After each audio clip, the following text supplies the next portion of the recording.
Alright guys, we're finally doing some stuff with the 370. You should be able to see it behind me, somewhere over there. Where is it? There it is. And also the 350, which we'll get to in a second. But yeah, the 370, if you don't know, I bought this car like a year and a half ago, something like that, with the intention of it being a practice car to have alongside the 350. The 350, again, if you don't know, is like a 600 horsepower twin turbo competition drift car. 370, the plan was to just keep it pretty simple, keep the stock engine, just do a few mods, and just have it as a second car for practice days. So that wasn't always beating on the 350, basically. Now, what actually ended up happening was I did some stuff to the 370, you know, got coilovers on, started upgrading the clutch and stuff like that. And then hit a few problems and just kind of lost enthusiasm with it, and it just sat there for a long time. We slowly got a few more bits done, like some of my friends came to help me out with stuff. We got the Wisefab angle kit installed, we got the Wisefab rear installed, finally got round to setting up the hydraulic handbrake, and eventually, now, a year and a half later, it's actually ready to go and do some skids. But in that time, the plans have changed quite a bit with what I'm going to use it for. The plan now is to do a few practice days in it now that it's pretty much ready. I've got a couple of things left to do, but it's pretty much good to go and skid. So do a few practice days, just see how I feel about the car and the angle kit and everything like that. And then assuming it's all good, over winter, we're going to take the built engine and the turbos out of the 350. Like I say, it's like a 600 horsepower twin turbo forged engine build drift car. Take the engine and the turbos out of that, put them in the 370 and use that as the competition car next year.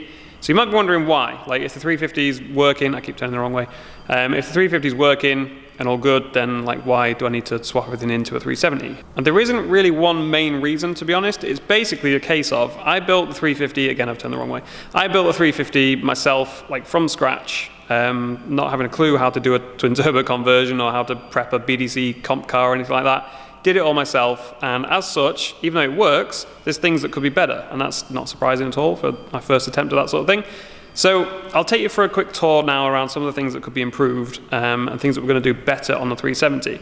And the overall idea, pretty much with the 370, is to just do a better job, take everything that I learned from the 350, do a better job on the 370, and just make it like a nice, well-prepared, like competition spec drift car.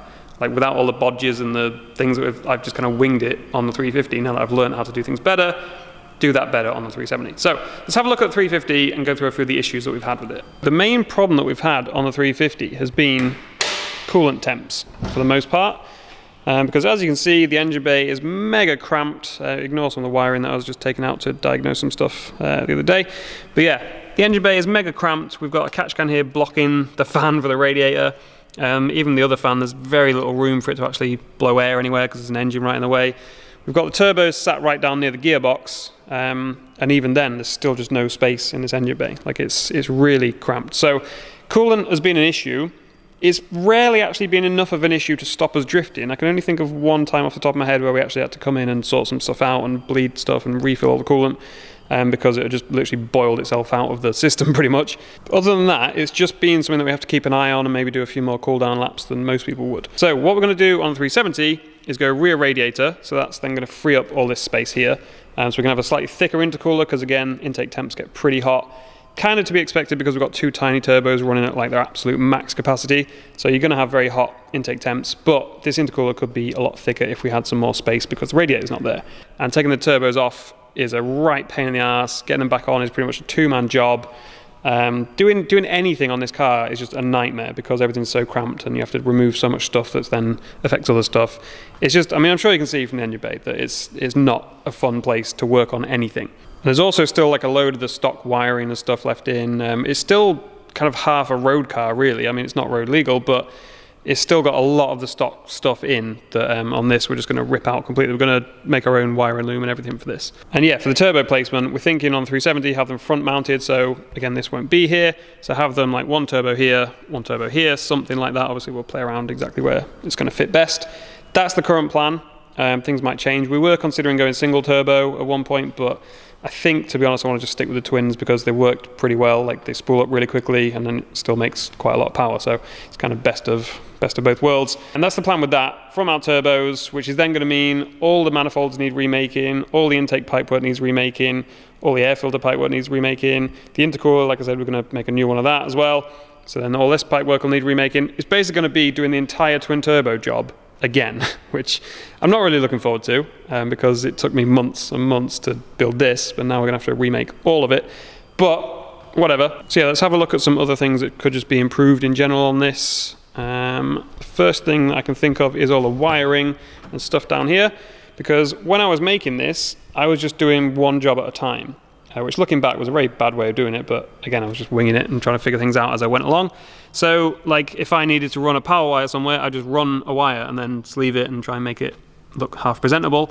Then the next job I came to, I'd probably need to run some more wires, and then they wouldn't fit in the other sleeve, and then I'd have to run another sleeve, and then we end up with all this shit where you've just got tons of stuff just crisscrossing everywhere. It's all a mess under there. Ignore the ECU being on the floor. That was again because I'm diagnosing something at the moment. It's just a mess. It's just not, again, not nice to work on. If there's any problems, it's a nightmare to try and like figure out where things are and what's going on. There's loads of stuff that's like unfinished because we were in such a rush to get this done, ready for the test day before BDC when I first did this. So yeah, it's just a lot of stuff that could be improved. There's like some surface rust on a part of the cage up here because I didn't take the windscreen out to paint that when that got put in. There's crash damage and stuff, but that's just drifting, although that will be a nice bonus of moving to a fresh new chassis. Oh, and then there was also the fire that we had, and there was a fire around here somewhere at one point, which then when I sprayed all the fire extinguisher fluid on that, it's like made a load of stuff go rusty. I'd spent ages, like literally days and days trying to clean it all off, sort things out, but it's still just like wreaked havoc with a lot of the stuff back there behind the dash. And again, yeah, I didn't take all the dash and all the stock heater stuff out, so there's still like stuff behind there that I'd like to get rid of. It's just, like I keep saying, a lot of stuff that just could be improved. It's not major problems, it's just stuff that could be improved. Again, with the fuel system, I'd never made any of this stuff before. The main problem with it is it's really loud, because I hard mounted everything to the floor basically. So that's really loud. The battery box was a complete like last minute thing just to get by, and then that ended up staying like that, and then yeah, I'm sure you're starting to get the idea. Like there's just a lot of stuff that just could be improved. Now, I wouldn't go out and buy a new car just to improve all that stuff. Oh, one other thing as well is the weight. Like it weighs a lot. It's like over 1,400 kilograms. And like rather than trying to take all the weight out of this and fix all the little problems and sort out rusty bits and all that, I've got the 370 already sat there. So it's like a brand new, fresh, clean slate. Let's just start again on that. And like I wanted a big project to do this winter anyway. Yeah, that's kind of the logic. Like I wouldn't go out and buy a 370 just because there's a few jobs that like need doing on this, but it was already sat there, and I kind of gone off the idea of having two drift cars, to be honest, like a practice car and a comp car. I just wanted one so I could just focus all my time and effort on making that nice. So yeah, it kind of makes sense to just start fresh on this. Again, very extravagant, wouldn't do that normally, but because it was already sat here, ready to go, I figured that'll give us something to do over winter, won't it? Keep us busy, sticking some turbos in this. Let me show you the engine bay in this actually, and you can kind of see what we're thinking. The interior in this at the moment is like just as messy and horrible as the 350 because it's all stock. I literally just like made a little mount for the gauges, made a little handbrake mount, and that's about all I've done. Just painted a few things, painted the cage. Haven't taken the windscreen out yet though, but that will happen over winter to paint the inside bits of the cage that you can't reach.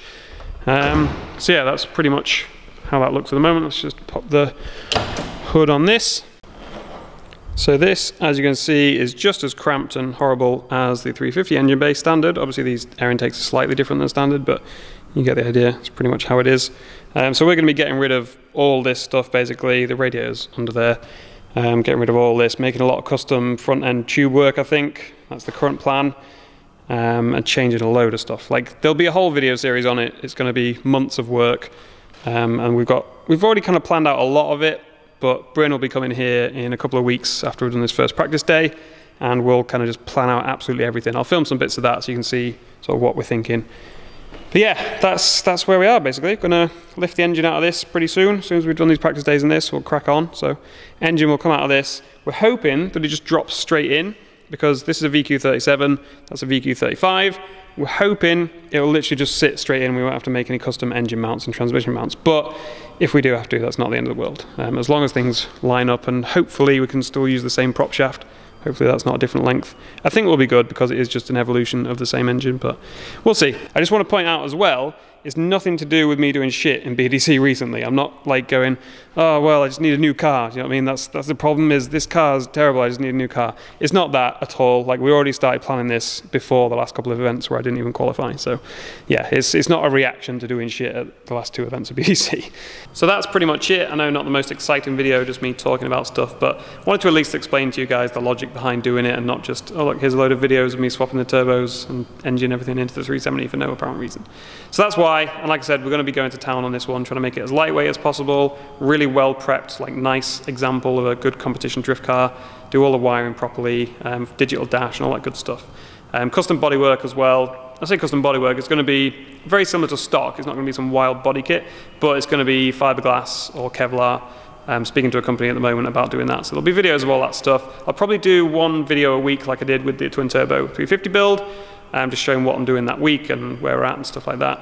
That will be starting pretty soon. Like we're at the end of October now-ish. We're planning to start at like sort of early November, so it's not long away at all. Literally going to get 2 practice days in this thing, which is a real shame because obviously I've spent time and money putting stuff on that car as it is now, like upgraded radiator and upgraded clutch and all that. I've like done all that work and spent all that money, and then we're just going to rip most of it out after like 2 practice days. But that is my own fault for not getting it done sooner. If I'd got it prepped like a year ago like it was supposed to be, even if we've ended up in this same situation, I'd have at least had a year of using it as a practice car as it is. So my own fault entirely, but there's no point crying about it now. Let's just crack on with stuff. So yeah, I'll see you in the next video, which will probably be the first practice day in 370.